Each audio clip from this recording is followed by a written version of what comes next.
जो SIR क्या है आप लोग सब जानते हैं, मैं समझता हूँ वो है स्पेशल इंटेंसिव जो रिवीजन है, जो गवर्नमेंट की तरफ से हर स्टेट में हो रहा है। ऑलरेडी 12 स्टेट में वो हो रहा है और भी दीगर स्टेट्स में, अभी महाराष्ट्र और साउथ में भी होने वाला है, अदर की तमिलनाडु है और केरला में भी उसका नेक्स्ट फेज़ है। तो वो मुख्तसर क़ानूनी एक चीज़ है, उसमें क्या उसका नुक्ते नज़र है और आपको क्या करना है, बस मैं वो रखने की कोशिश मुख्तसर अंदाज में। तो पहली चीज़ आप याद रखिए, इसके अंदर जो काम आपको करना है याद रखिए वो ये है कि इस चीज़ को आपको समझना है कि SIR जो है ये बड़ा इम्पोर्टेंट अहम चीज़ है, ये कोई मजाक भी नहीं है और ये मजाक में लेने का मौजू नहीं है, क्योंकि इसका ताल्लुक़ आपसे और आपकी नस्लों से है और ये दुनियावी एक अहम चीज़ है। क्योंकि आप सुकून और इत्मीनान में जब भी एक मुल्क में रह सकेंगे जब उसके आप रिहायशी बाशिंदे होंगे, सिटीज़न होंगे। सिटीज़न आप नहीं होंगे तो फिर आप कैसे रहेंगे एक मुल्क में अमन से? जैसा कोई आदमी सऊदी गया और इंडिया से और छुप गया वहाँ कहीं, तो भी पूरी ज़िंदगी छुप छुप के रहना पड़ता उसको, पकड़ा गया तो फिर इंडिया आ जाता है ना। तो ये होता क्योंकि वहाँ का वो शहरी नहीं है और वो इलीगली वहाँ जाके रह रहा है। तो आप शहरी साबित करने के लिए कुछ चीज़ें होना चाहिए आपके पास। हुकूमत का इसके पीछे क्या इरादा और मंशा है वो उनका मसला है, मुझे क्या करना है वो मुझे करना है ना। तो इसका मकसद डराना नहीं है, आप समझे और इस चीज़ की अहमियत को जाने। पहली चीज़ 3 बातें आप याद रखें जो है हमें। जो लोग 26 जनवरी 1950 से लेकर 30 जून 1987 तक पैदा हुए, 1987 तक, 26 जनवरी 1950 से लेकर 38 जून 1987 के बीच में पैदा हुए, इनको खाली कोई डॉक्यूमेंट बताना है जो यहाँ बना था, कौन से डॉक्यूमेंट बाद में रखता हूँ, ये बाय डिफ़ॉल्ट इंडियन है, ये यहाँ के नागरिक है, ये यहाँ के सिटीज़न है। बस सिर्फ इनको ये बताना है कि कोई TC, कोई डॉक्यूमेंट, ज़मीन का पेपर, ज़मीन के कागजात, कोई चलता हुआ कोर्ट केस, कोई पॉलिसी LIC की, कोई गवर्नमेंट का इशू किया हुआ आई कार्ड, कोई सर्विसेज जो गवर्नमेंट स्टेट हो गया हो, तो बाय डिफ़ॉल्ट कोई मसला नहीं। इसके वालिदैन कोई भी रहे होंगे कोई मसला नहीं, इसके वालिदैन ब्रिटिश रहे होंगे, इसके वालिदैन ऑस्ट्रेलियन रहेंगे, इसके वालिदैन यमनी रहेंगे, इसके वालिदैन अरब रहेंगे, कोई मसला नहीं, ये by default he is Indian. समझ गया? तो ये कानून है 87 से पहले।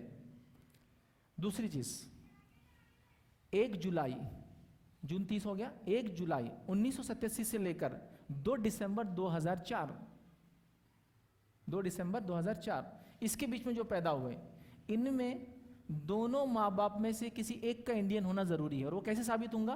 वो डॉक्यूमेंट सबमिट करेगा। वही कौन से डॉक्यूमेंट मैं बता रहा हूँ अभी आपको, दोनों में से कोई, मतलब माँ इंडियन हो या बाप इंडियन हो, दूसरा पेरेंट इंडियन ना भी हो तो भी चलेगा, इलीगल इमिग्रेंट हो तो भी चलेगा, अभी कंसिडर कर लेंगे उसको, लेकिन एक कंपलसरी इंडियन होना ज़रूरी है। 2004 तक आ गए हम, 2 दिसंबर। 3 दिसंबर 2004 के बाद से लेकर इनके वालिद और वालदा दोनों का इंडियन होना कंपलसरी है, या फिर एक इंडियन और दूसरा इलीगल इमिग्रेंट नहीं होना। फिर अगर वो साबित नहीं भी कर सका अपनी नेशनलिटी तो इलीगल नहीं होना हो, कि कोई दूसरे मुल्क से आए साबित नहीं होना। ये बात है, याद रखिए। ये है डेट्स, कट ऑफ डेट्स। इसका सर से ताल्लुक़ नहीं है, लेकिन कहीं ना कहीं ये चीज़ जब सर के डॉक्यूमेंट सबमिट करेंगे जब इसका ताल्लुक़ है ये चीज़ का, ये बात याद रखिए आप। तो पता चला आपके दादा का भी ताल्लुक़ है, अभी आपका ताल्लुक़ भी है, आपके बच्चों से आपका भी ताल्लुक़ है। अगर आपके डॉक्यूमेंट सही नहीं है तो बच्चे भी नेशनल नहीं होते, इसलिए बोल रहा हूँ आपका ही नहीं, आपकी नस्लों का भी इससे ताल्लुक़ है ना। तो मजाक नहीं है, हम लोग ईजी ले रहे हैं, मतलब मियाँ भाई को तो कोई चीज़ की फ़िक्र नहीं। अभी रमज़ान के बारे में इतना काम है ना, अल्लाह के दीन की फ़िक्र नहीं, तब ये तो दुनिया का ही मामला है, कोई चीज़ फ़िक्र नहीं कर रहे। कैसी अजीब बात है यार। कौम में कम से कम दुनिया तो कमाती है, अगर दीन में पीछे रह गई तो। ना दीन में ना दुनिया में कहीं हम आगे नहीं बढ़ रहे। डॉक्यूमेंट नाम पे तो कुछ है ही नहीं हमारे पास। मतलब एक मिजाज बन गया मियाँ भाई का, कोई चीज़ लीगल नहीं। लीगल जो चीज़ होती है उसको भी लीगल करते हो, क्या मिजाज है नहीं मानो भाई। लीगल परमिशन है, हाँ आप परमिशन लेके बिल्डिंग नहीं, मैं तो इलीगली बनाऊंगा बगैर परमिशन। जगह आपकी है, जगह लीगल है, परमिशन फिर इलीगल क्यों कंस्ट्रक्शन कर? 4 पैसे बचते उससे, लेकिन 4 पैसे बचते तोड़ देंगे कभी भी आकर वो, ठीक है। तो बहरहाल आप एक ऐसे सिटी में रहते हैं जहाँ एक पॉलिटिकली मुस्लिम इन्फ्लुएंस है, तो शायद ये चीज़ समझ में नहीं आती। थोड़ा सा यहाँ से निकल के चले जाए, सब समझ में आ जाएगा आपको फिर क्या हालात होते जब एक डॉक्यूमेंट नहीं रहा तो, समझो। लेकिन हालात पूरी दुनिया के ऐसे एक साथ हमेशा नहीं रहेंगे। 10 साल 20 साल बाद हालात ऐसे नहीं रहने वाले। 50 साल बाद फिर सवाल होने वाला हमारे बच्चों से, जब नहीं रहेंगे वो कोसेंगे माँ बाप को कि इन्होंने एक डॉक्यूमेंट बना लिया होता, तो ये दर्द सरी हमारी ख़त्म हो जाती। प्लीज़, तो माँ बाप का भी है इसके अंदर, दादा दादी भी आपके आगे, बहुत लोग इसमें शामिल हैं। पहला काम। दूसरा याद रखिए, पेरेंट्स के डॉक्यूमेंट बच्चों के लिए अहमियत रखते हैं, याद रखिए, ठीक है। इसीलिए अपने आप और अपने बच्चों का हर डॉक्यूमेंट अपडेट कराएं, जितना हो सकता, बहुत आसानी से माशाल्लाह हो जाते हैं, ठीक है। इसी के साथ साथ आपके नाम हर जगह एक जैसे होना चाहिए। सुप्रीम कोर्ट ने ये कहा कि MOHD, MD, MOHA double MAD, MUHA double MAD इसको हम कंसिडर कर लेंगे। ये मोहम्मद जो नाम के आगे लगते हैं ना, तखल्लुस नहीं, बरकतन लगाए जाते हैं बस नाम के आगे मोहम्मद, नाम के पीछे अली, लड़की के नाम के पीछे फातिमा, क्या है पता नहीं, लेकिन है हर जगह, तो वो छोटा कर देते हैं MD, M, तो वो बोल रहे कंसिडर कर लेंगे हम इसको। लेकिन उसके बाद का नाम तो सही होना चाहिए ना, RIZWN, RIJWN, RIYJ, क्या है ये सब, करो उसको सही, आसान काम है, नाम सही होना चाहिए। माँ के नाम में बड़ा मसला होता, अब्बा अम्मी को नाम से पुकारते तो एक जगह वो नाम है, एक जगह उनका असल नाम है, भाई क्या है, नाम तो एक होता ना। अच्छा, मुसलमान में गंदी आदत क्या है मालूम आपको? हमारे पास एक अजीब मसला है, हमारे पास मर्द का सरनेम और औरत का सरनेम एक खानदान से होने के बाद भी अलग रहता। आप बोलेंगे कैसा? खान खानम, सरनेम दो कैसे हो सकती है यार, खान और खानम, सिद्दीक और सिद्दीक़ा, सैयद और सैयदा, अरे एक खानदान के दो सरनेम कैसा हो सकते हैं? एक बाप की एक बेटी और एक बेटा है, बेटे का नाम है सैयद फैज, बेटी का नाम है सैयदा, अरे सरनेम दो कैसे, मुझे समझ में नहीं आ रही लॉजिक इसके बीच, सरनेम एक होता कभी भी, ये भी है मसला, क्या है मतलब? अब सरने में क्या डालेंगे पासपोर्ट में? सैयदा डाले नाम तो बाप के नाम के साथ सैयदा लग के आ जाता, सैयद डाले तो फिर इसका नाम साबित नहीं होता। मत करो यार ऐसा, सरनेम कभी किसी के दो होते हैं क्या? अजीब है। मतलब नबी करीम सल्लल्लाहु अलैहि वसल्लम का मोहम्मद अल हाशमी अल खुरैशी है, तो अब क्या फातिमा हाशमिया खुरैशी नहीं करते? बोलने के हद तक है, फीमेल और मेल को डिनोट करने के लिए, लेकिन लिखने में तो सरनेम सिंगल आएंगे ना कभी भी, ठीक है बहरहाल। तो ये भी मसला है, सही करा लो, सब आसान है, कोई मुश्किल नहीं, आज माशाल्लाह आप सब कुछ आसानी से कर सकते हैं। अब याद रखिए डॉक्यूमेंट आपको क्या चाहिए वो रखता हूँ, और फिर सर के बारे में आखिरी बात रखूंगा, क्योंकि इन सब का ताल्लुक सर से है कहीं ना कहीं, इसलिए इसको शुरू में रख दे रहा हूँ। डॉक्यूमेंट में जो डॉक्यूमेंट माने जाएंगे आपके, जो बहुत अहम डॉक्यूमेंट है जो आपके पास होना चाहिए, उसमें सबसे ज़्यादा अहम और सबसे बुनियादी डॉक्यूमेंट बर्थ सर्टिफिकेट रहता है आपका, जो कि हम बच्चे के पैदा होने के 30वें साल बनाते जाकर 30वें दिन नहीं, 30वें साल। रूल के हिसाब से बच्चा पैदा होने के 1 महीने में बर्थ सर्टिफिकेट बन जाना चाहिए, आदमी मरने के 30 दिन में उसका डेथ सर्टिफिकेट बन जाना चाहिए। तो 30वें साल किसी ने बोला तो अब जाके बनाता हूँ, पैदा हुआ 80 में, बर्थ सर्टिफिकेट बना 2001 में, और 21 साल बाद क्यों इतना टाइम? खैर ठीक है, होना चाहिए, लेकिन बर्थ सर्टिफिकेट बहुत अहम डॉक्यूमेंट, क्योंकि उसमें जगह पैदाइश और तारीख़ पैदाइश आती, पैदाइश की तारीख और किस जगह पैदा हुए, जिस डॉक्यूमेंट में भी लिखा है वो डॉक्यूमेंट बहुत अहम है, बहुत अहम है, बहुत अहम। हत्ता कि मैं एक केस बताता हूँ, पास वो हाई कोर्ट का केस है कि एक शख्स था, वो एक कम्युनिटी को बिलोंग करता था जो कि OBC के अंदर आता है, अदर बैकवर्ड क्लास के अंदर आता है। तो मसला ये था कि उसके नाम में कहीं लिखा हुआ नहीं था वो नाम, तो कोर्ट ने कहा आपको प्रूफ चाहिए। अब बहुत चीज़ें ढूंढे, नहीं मिला, फिर क्या मिला मालूम? वो गांव में रहता था, तो गांव में क्या होता, वो जब अनाज बेचने आप मंडी में जाते ना, तो आपको एक टैक्स पावती गवर्नमेंट की तरफ से इशू होती, और गांव वाले क्या करते हो, तार में पुरा के रखते पुरानी चीज़ों को। तो वकील ने बोला कुछ भी लाओ, तो बोले साहब तार में पुराए हुए पुरानी चिट्ठियाँ हैं, उस पर मेरा नाम मोमिन आगे लिखा हुआ है, OBC में आती हो कास्ट, जो कपड़े बनाने वाले होते, वो है लिखा हुआ, बोले उसमें। तो लाओ चिट्ठी, तो कई टैक्स पावती जो स्टेट गवर्नमेंट की थी उस पर उसका नाम था मोमिन फलां फलां, एक्सेप्टेबल, OBC का सर्टिफिकेट। ये बोलना चाह रहा हूँ, नाम, जहाँ पैदाइश की तारीख लिखी है, इवन कोई चलता हुआ कोर्ट केस भी चलेगा पुराना, वो भी कंसिडर होगा, क्योंकि उसमें तारीख सब लिखी आती है कि ये कोर्ट केस वाला था। आसाम के अंदर 1971 को उन्होंने डेडलाइन माना, उससे पहले का होना, अलग अलग स्टेट का अलग है। यहाँ जो आएगा वो जब स्टेट गवर्नमेंट बोलेंगे, इसलिए मैं इसके लिए कोई तारीख नहीं बोल रहा हूँ, हर स्टेट में अलग डेट दे रहे हूँ, कि यहाँ आसाम का एक मिसाल दे रहा हूँ, चूँकि NRC हुआ था तो उन्होंने 1971 के पहले का कोई भी डॉक्यूमेंट लाओ बोले, और बहुत डॉक्यूमेंट, इतनी बड़ी लिस्ट है, ऐसे डरने की जरूरत नहीं कि बर्थ सर्टिफिकेट नहीं तो मैं क्या करूँ, झूठा बनाऊँगा। गलती से भी फेक चीज़ मत बनाना, क्योंकि दूसरे डॉक्यूमेंट बहुत है अभी बनाने के लिए, कहीं को गलत काम करना, आप भी फंसेंगे और आपकी वजह से बच्चे परेशानी में आ जाएंगे जब साबित होंगे ना बर्थ सर्टिफिकेट गलत। प्लीज़ कुछ भी फेक करने की आपको ज़र्रा बराबर भी ज़रूरत नहीं, कहीं रिश्वत देने की ज़रूरत नहीं, सब लीगली हर चीज़ हो सकती है। दूसरे कोई भी डॉक्यूमेंट जिस पे आपका TC पे वो भी चलेंगी, वो भी एक डॉक्यूमेंट है, बहुत इंपॉर्टेंट डॉक्यूमेंट है। तीसरा डॉक्यूमेंट आपका 10th का सर्टिफिकेट, 12th का, जहाँ आपका नाम, डेट ऑफ बर्थ, पैदाइश आती।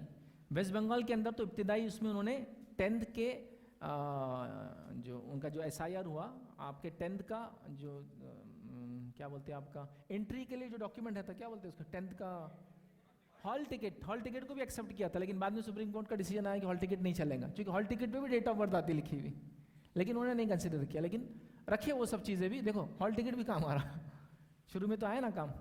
तो 10th 12th ये जहाँ भी लिखा हुआ था। उसके बाद याद रखिए जहाँ भी मैंने बता दिया आपको डेट ऑफ बर्थ, वो डॉक्यूमेंट्स उठा के रखिए। Citizenship certificate, nationality certificate, domicile certificate, जो उस तारीख से पहले बना हो, जो गवर्नमेंट तारीख देंगी आप, वो भी चलेगा। उसको क्या बोलते हैं आप, जब आप तेलंगाना से पढ़ने अगर कर्नाटक जाए तो एक आपको बना था domicile certificate, income certificate, domicile certificate, तो उस पर 3 चीज़ें आती है, नेशनलिटी, डोमिसाइल और वो लिखा हुआ था 3 चीज़ें होती है, वो सर्टिफिकेट आपको होना चाहिए। अगर पुराना भी वो चलेगा, अभी नहीं, वो डेट से पहले का चाहिए, आपको साबित, जैसा बाप को साबित करना मैं यहाँ का तो है। और सर के अंदर ये चीज़ें कब देना पड़ेंगी आपको, अगर आपका नाम इलेक्शन कमीशन के लिस्ट में ना आए तो, आ गया तो खत्म, कुछ भी नहीं देना है, फिनिश होगा सर, एक ही झटके में खत्म, आपको कुछ नहीं। जिसकी इंक्वायरी होंगी उसको ये सब देना है, सबको नहीं है, तो आप सबको नहीं हो। लेकिन एनआरसी आएगा तो सबको लगेगा, तो बना के रख लो पहले से, क्या जा रहा है, तैयारी करने में तो करते ना, ठीक है। बहरहाल तो ये हो गया। लैंड रिकॉर्ड्स, ज़मीन लिए थे, ज़मीन बेचे थे, चलेगा, वो भी चलेगा, पुराना लैंड रिकॉर्ड। कोई कोर्ट केस चल रहा था पुराना, वो भी चलेगा, कोई मसला नहीं उसमें, वो भी एक लीगल डॉक्यूमेंट। गवर्नमेंट एम्प्लॉय थे, अब स्टेट गवर्नमेंट, ये वो जो भी आर्म फोर्सेज में सब चलेगा। बैंक के कोई रिकॉर्ड्स जो भी डेट गवर्नमेंट देंगी उससे पहले की, अगर आपके बर्थ सर्टिफिकेट कुछ भी नहीं, आपकी इंक्वायरी आ गई तो वो लैंड बैंक में मेरा अकाउंट था, खाता था, वो लाइए, वो बुक भी चलेंगी, पासबुक। तो दादा परदादा की भी सब चीज़ें उठा के रखो, पुरानी है तो फेंको मत। ये भी एक्सेप्ट हुआ, ये आसाम में उन्होंने इसको भी कबूल कर लिया। ये सब में से कोई भी डॉक्यूमेंट कबूल कर रहे थे, लाइए बस ये, ठीक है। इसमें कहीं भी आपका आधार और पैन नहीं चलने वाला, वो तो भूल ही जाइए उसको, पासपोर्ट भी नहीं चलने वाला, उसको भूल जाइए। ये होना आपको जो मैं बता रहा हूँ, ठीक है। इंश्योरेंस रिकॉर्ड्स, LIC पॉलिसीज, वो भी कंसिडर की उन्होंने। ये सब आपने पोस्टल इंश्योरेंस होते थे पहले, अगर वो भी है उस डेट से पहले का, लाओ आपके नाम से, आपका उसमें जिसमें बर्थ डेट है वो लेके आओ।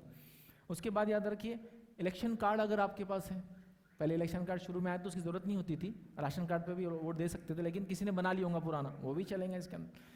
कोर्ट के रिकॉर्ड्स, बैंक के रिकॉर्ड्स, गवर्नमेंट की कोई स्कीम ली थी, आर्म्स का लाइसेंस था आपके पास, हथियार के जो लाइसेंस गवर्नमेंट से, वो भी चलेंगे। उसके बाद पासपोर्ट भी चलेगा, एकदम आखिरी दर्जे में, उस डेट से पहले का बना हुआ था, जैसा कि 1970 से पहले दादा का पासपोर्ट था, चलेगा वो भी। दादा से आपका रिलेशन साबित करना कि आप उनके बेटे थे, सब बन जाएगा। लेकिन ये आखिरी में है, ये सबसे लास्ट डॉक्यूमेंट है। आधार पैन तो है ही नहीं लिस्ट के अंदर, ये बात आप छोड़ दें। तो ये चीज़ें चाहिए आपको, अगर आपका सर में इंक्वायरी आती है तो। नहीं आती है तो कुछ भी नहीं करना है आपको, अल्हम्दुलिल्लाह आया, उसको इंक्वायरी ऑफिसर आएगा, आपका भरवा के लेंगे, आपने भरना दे देना, ख़त्म हो गया। 2002 में जिसने इलेक्शन कार्ड था, वोट दिया था, उसके नाम उसमें आ जाएंगे, उनको वो करना है। और 2002 के बाद वाले जो बच्चे, अगर उनका नाम है तो उनके वालिद का नाम साबित होना तो उनका नाम आएगा, याद रखिए। इसलिए बाप दादाओं की चीज़ें भी सही होना ज़रूरी है। इसी के साथ आखिरी बात, आपको क्या चीज़ होना चाहिए आपके पास, वो बता रहा हूँ। कौन कौन से डॉक्यूमेंट आपके पास होना चाहिए हमेशा के लिए। चंद चीज़ें रिकॉर्डिंग में आ जाएंगे तो बाद में आप आराम से देखें, या मेरा एक ऑलरेडी रिकॉर्डेड लेक्चर है, सिटीजनशिप के लिए क्या डॉक्यूमेंट लगते हैं, 30 मिनट का लेक्चर है, आप देख लिया, ऑनलाइन अपलोडेड है। बर्थ सर्टिफिकेट होना चाहिए, आपके पास नहीं है तो निकाल ले बच्चों की अपने। TC, एजुकेशनल डॉक्यूमेंट जिसमें नाम वगैरह और डेट आती है। आधार होना चाहिए आपके पास, पैन होना चाहिए। ये मैं बता रहा हूँ क्या होना चाहिए, क्या कबूल होंगे पहले बता चुका हूँ, ये होना चाहिए आपके पास। पासपोर्ट बना लीजिए, क्योंकि उसमें क्या होता है, आपके पूरी चीज़ सिस्टमेटिकली नाम वगैरह सब सही हो जाते हैं। ड्राइविंग लाइसेंस आपके पास होना चाहिए, वोटर ID आपके पास होना, राशन कार्ड में नाम डालिए आप, प्रॉपर्टी का टैक्स पावती भी आप उठा के रखें, लाइट बिल्स भी चल सकते हैं तो वो भी आपके नाम पे होना चाहिए। गैस कनेक्शन भी गवर्नमेंट डॉक्यूमेंट माना जाता है कुछ जगह, वो भी होना चाहिए। बैंक अकाउंट्स के पासबुक पुराने उठा के रखिए, ख़त्म मत कीजिए। प्रॉपर्टी के डॉक्यूमेंट्स भी चलते हैं और होना चाहिए आपके पास। डोमिसाइल सर्टिफिकेट्स बनाइए अपने और अपने बच्चों की, याद रखिए। मैरिज सर्टिफिकेट्स होना चाहिए आपके पास। इसी तरह डेथ सर्टिफिकेट को मर गया तो फौरन बनाना चाहिए। और कास्ट सर्टिफिकेट, किसी कास्ट को आप बिलोंग करते तो बनाइए, कास्ट सर्टिफिकेट भी वैलिड डॉक्यूमेंट माना जाता है। ये सर्टिफिकेट्स आपके पास होना चाहिए। क्या लगे थे, और हर स्टेट में अलग चीज़ डिमांड कर रहे हो वो देना है। अगर किसी स्टेट में ये बोलते कि पासपोर्ट लाओ तो फिर तो बहुत अच्छी बात है, ठीक है, वो भी एक्सेप्टेबल। तो ये तो सर क्या है, एक रिवीजन है, जो लोग मर गए, जो लोगों ने इलाका छोड़ दिया लेकिन उनके नाम लिस्ट में यहाँ भी है, दूसरी जगह भी आ रहे हैं, तो इसको ख़त्म करने के लिए और डुप्लीकेसी ख़त्म करने और वो सब जो मर गए उनके नाम हटाने के लिए ये काम किया जा रहा था कि बोगस वोटिंग ना हो और ऑथेंटिक चीज़ें हो।